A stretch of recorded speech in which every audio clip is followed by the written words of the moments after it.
So kaway-kaway mga ka-farmers. For this video, ako ipakita sa inyo ha nganong ang ato ang lubi. So minus ang iyang bunga no. So tanawa ang bunga sa lubi. So minus ang bunga sa lubi. Usa ka rason nganong gamay rag bunga atong lubi bisan healthy kayong lawas. Tungod ani sa iyang punuan.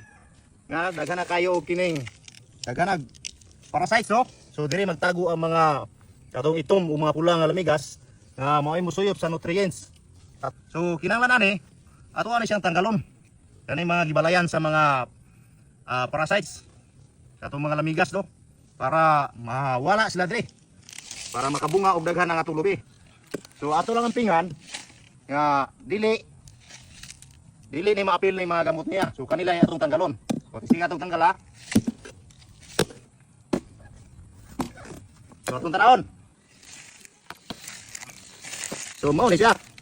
Mao ni siya resulta oh. Perting daghan ng lamigas. Mga kaparmer. O gipangkaon na niya. So mao ni siya hinungdan nga minus og bunga ang lubi. Kaya ang nutrients diri pa lang daan ginasuyop na nila. So kinahanglan tanggalon nato ni siya para panumbalik ang bunga sa ato ang mga lubi.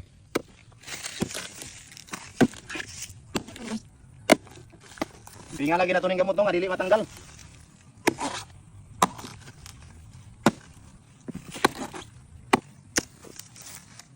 So yun na ra mga ka-farmers. Yun ani ra pabirada, yun ani ra ang pamagi para makaginawa ang atong lubi ug daghan siya bunga nga mahatag. So let's enjoy farming.